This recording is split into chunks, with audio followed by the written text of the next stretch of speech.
नमस्कार, मेरा नाम है मान्यता और आज मैं हूँ महामंडलेश्वर पुष्पा माई जी के साथ, जो कि महामंडलेश्वर है किन्नर अखाड़े में। सबसे पहले तो माँ, मैं आपका स्वागत करना चाहूँगी और आपका धन्यवाद देना चाहूँगी कि आपने थोड़ा सा हमारे लिए वक्त निकाला।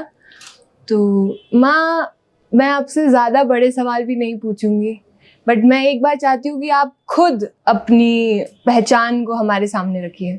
मेरा नाम पुष्पा माही है और मैं महामंडलेश्वर किन्नर अखाड़े की महामंडलेश्वर हूँ और साथ साथ में ट्रांसजेंडर वेलफेयर बोर्ड की मेंबर भी हूँ, इलेक्शन डिपार्टमेंट की स्टेट आइकॉन भी हूँ और नगर निगम की स्वच्छता की ब्रांड एम्बेसडर भी हूँ और भी कई बार से डिपार्टमेंट्स हैं उनके साथ हूँ।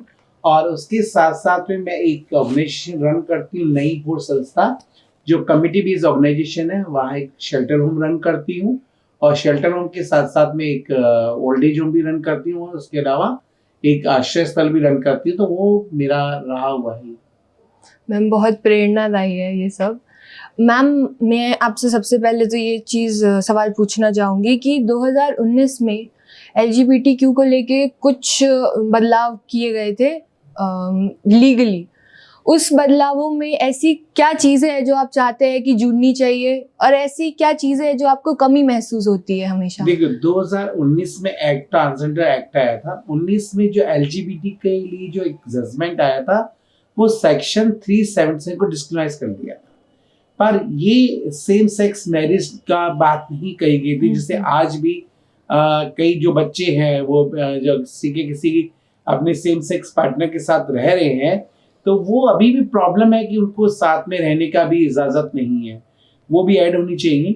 साथ साथ में अभी आपने हाल ही में एक और आया था, जजमेंट आया था, जिसमें कोई भी single women and single man किसी बच्चे को गोद लेने का अधिकार है। वहां पर ट्रांसजेंडर या LGBT को दूर रखा गया था। तो उनका दूसरा है फैमिली प्रॉपर्टी राइट्स, जो है आज भी, अगर मैं जिस पेरेंट्स के साथ पैदा हुई हूँ तो मेरे पास अभी फैमिली प्रॉपर्टी राइट्स नहीं है, तो फैमिली प्रॉपर्टी राइट्स भी उसमें जुड़ना चाहिए। और जहाँ पर जॉब की बात को लेके बात करी गई है, सबसे बड़ा है रोजगार। जहाँ रोजगार की बात नहीं कही गई तो वो भी इम्प्लीमेंट होना चाहिए। माँ, मेरा आपसे एक सवाल है कि अब वक्त के साथ साथ में लड़ाइयाँ बढ़ती जा रही है। पहले महिलाओं के अधिकारों को लेकर, आज वो लड़ाई LGBTQ के अधिकारों पर आई है। तो क्या आपको लगता है कि समाज में ये लड़ाइयाँ कभी खत्म हो पाएगी, और अगर हो पाएगी तो उसमें सबसे बड़ा इम्पैक्ट किस वर्ग पर रहेगा? देखो, सबसे बड़ी चीज है कि हाँ, भारत देश जो है पुरुषार्थ को ज्यादा बदलना, हम पैतृक को ज्यादा मानते हैं ना, कि पुरुषार्थ सबसे बड़ा। जिस दिन वो पुरुषार्थ खत्म हो जाएगा, इक्वलिटी की बात आ जाएगी, तो लड़ाइयाँ होंगी नहीं। और जिस दिन एक्सेप्टिंग्स, यहाँ पर इंडिया में सबसे बड़ा चीज है होमोफोबिया, कि हम अपने से ज्यादा दूसरों की बातें करते हैं। जिस दिन होमोफोबिया खत्म हो जाएगा तो इक्वलिटी, इंक्लूसिव की बात हम बात कर रहे हैं, हम समानता की बात कर रहे हैं, तो सभी लड़ाइयाँ खत्म हो जाएंगी। आज के वक्त में आपने LGBTQ कम्युनिटी की बात करी।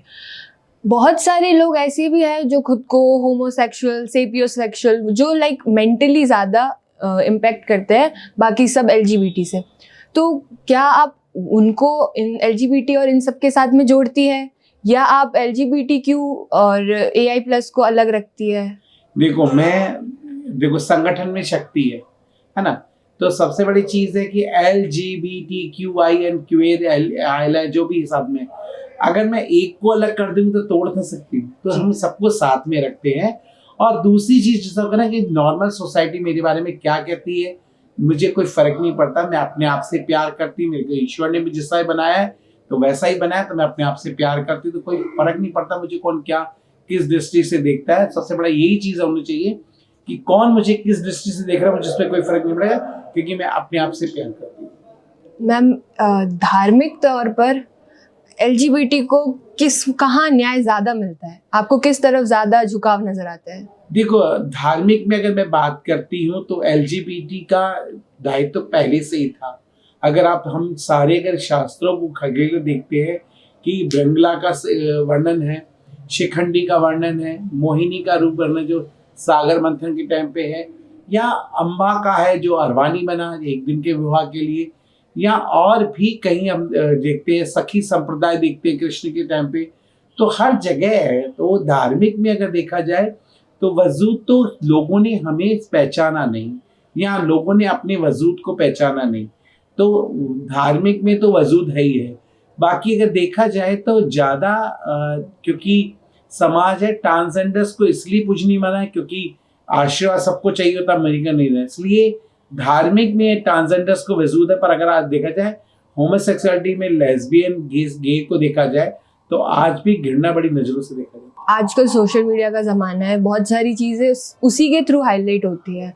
तो कुछ लोग जो सिर्फ प्रिटेंड करते हैं अपनी सेक्सुअलिटी को चेंज करने का, या फिर गे होने का, लेस्बियन होने का, क्या उनको लेके कुछ अलग नज़रिया रहता है?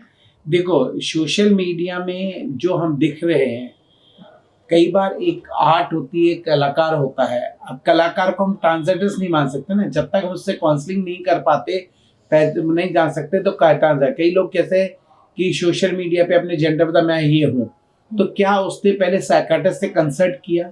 हो सकता है वो क्रॉस ड्रेसर हो सकता है वो बाइसेक्सुअल हो सकता है नॉर्मल गे हो वो। तो पहले तो जेंडर काउंसलिंग का सेशन होना चाहिए ताकि वो पहले अपने जेंडर्स को पहचाने, क्योंकि वो जल्दबाजी नहीं है। और दूसरा, कुछ लोग ऐसा अपने सोशल मीडिया पे, इंस्टा पे या और जैसे सोशल मीडिया पे अपने टीआरपी, अपने फॉलोअर बढ़ाने के लिए इस तरह के एक्ट करते हैं, जैसे कलाकार, जैसे ड्रामा। नॉट हम उनको ट्रांसजेंडर्स नहीं मान सकते। ट्रांसजेंडर्स को जानने के लिए उन्हें पढ़ना पड़ेगा, उनसे दूरियां बना के उनसे बातचीत करनी पड़ेगी, तो हमें पता चल पाएगा ट्रांस है क्या, लेस्बियन कौन है, गे कौन है। एक सिर्फ फॉलोअर या टीआरपी बढ़ाने वाले को हम वो चिन्हित नहीं कर सकते कि वो गे है, क्योंकि उनसे जब बातचीत करेंगे तभी पता चल पाएगा वाकई में उनका जेंडर क्या है। मैम, आपने बात करी कला की, हमें आपका सेशन सुन के पता चला कि आप भी एक नृत्यांग के तौर पर प्रस्तुत हुई है स्टेज पर, बहुत बार आपने नृत्य किया है। मैंने देखो जिंदगी में संघर्ष बहुत है, संघर्षों का सामना भी किया है। मैंने शारदीय लोक कला केंद्र का एक ग्रुप भी चलाया जो फोक डांसेस को करती थी मैं, और कई मैंने स्टेज परफॉर्मेंस भी दी है और थिएटर भी रही हुई हूँ। पर कहीं ना कहीं परिस्थितियां, मुझे पता है कि मुझे क्या करना है, और मैंने अपने वजूद को पहचाना और समाज की लड़ाई के लड़ने के लिए मैंने उसको समाज को अपने ही समाज के वजूद को खोजने के लिए निकली। और शायद मैंने अपने वो सब चीज़ों को छोड़ के, और मैंने ऐसे उसी को नहीं, मैंने हर फील्ड में, चाहे मैं खाना बनाने में बात करूं या मैं किसी फील्ड में भी, मैंने हर फील्ड में मार्केटिंग करी है। मैंने मार्केटिंग फील्ड का भी काम किया है, मैंने बहुत काम किया है। ऐसा नहीं है हर फील्ड के नॉलेजेबल हूँ, पर जहाँ मुझे लगा कि मेरा असली वजूद तो अपने समाज के वजूद के लिए है, तो फिर बस पीछे मुड़ के वो नहीं देखता। और मैम, हमें एक और अभी कुछ वक्त पहले जानकारी मिली कि आप स्टडीज़ कर रही है इन्हीं सब चीज़ों को लेके, क्योंकि समाज इन चीज़ों से वाकिफ नहीं है कि ये सब चीज़ें क्या है। तो क्या आप उन चीज़ों को एक्सप्लेन कर सकती है कि वो स्टडीज़ किस चीज़ के बारे में है? मैं बेसिकली पीएचडी कर रही हूँ जो ट्रांसजेंडर्स कम्युनिटीज के लिए कर रही हूँ। लोग एक सब्जेक्ट चूज करते हैं, ट्रांसजेंडर्स के क्राइसिस को लेके एक सब्जेक्ट चूज करते हैं, या उन्हें इनकी इकोनॉमिक को लेके करते हैं, उनके हेल्थ को लेकर के। पर मैंने 4-5 टॉपिक्स लिए हैं क्योंकि मुझे कम्युनिटीज की पूरी नॉलेजेबल है, क्योंकि 22 साल उनके ग्रास रूट पे काम करने, चाहे कोविड पैंडेमिक हो या कोई और समस्या हुई हो, तो मैंने उन पे हमेशा, चाहे नोटबंदी के टाइम पे बात हुई हो, तो उनके रोजमर्रा की जिंदगी के साथ काम किया हुआ है। तो उनकी बारीक से बारीक प्रॉब्लम्स मुझे पता है, तो इसीलिए मैंने उसी पे काम कर रही हूँ, उसी पे शोध कार्य मेरा चल रहा है। और मेरी अभी शायद नेक्स्ट ईयर में कंप्लीट भी हो जाएगी, और मेरी 2 किताबें भी आने वाली हैं। एक है अस्तित्व की पहचान में पुष्पा माई, और दूसरी red lipstick in my life. तो मैं दोनों चीजें पे कर रही हूँ ताकि मेरी शोध दोनों पे, मैं दोनों पे। बहुत मैम, नाम सुन के एक्साइटमेंट है उन किताबों को पढ़ने की। मैम, मेरा खुद का शो भी आने वाला है, किन्नर जहां आदि जमी आधा आसमां, अनछुए पहलू पे बात करने के लिए। हर बार एक नए किरदार के साथ में। हम हमेशा सेलिब्रिटीज को ही प्लेटफॉर्म देते हैं, पर मेरे जो चैनल है उस पर हर बार एक नया, कभी सिग्नल पे भीख मांगने वाले का है, तो कभी ट्रेन बैगिंग वाले का, तो कभी सेक्स वर्कर के साथ है, उनके अनछुए पहलू पे बात करनी। तो मैम, आप इस शो के बारे में बताइए ताकि और लोगों को भी पता चले। किन्नर जहां आदि जमी आधा आसमां, और ये बहुत जल्दी आने वाला ही है। जी, तो thank you so much ma'am, आपने हमें अपना वक्त दिया and thank you so much हमारे साथ बने रहने के लिए। ऐसे ही नए इंटरव्यूज आते रहेंगे और हमसे जुड़े रहिए। धन्यवाद।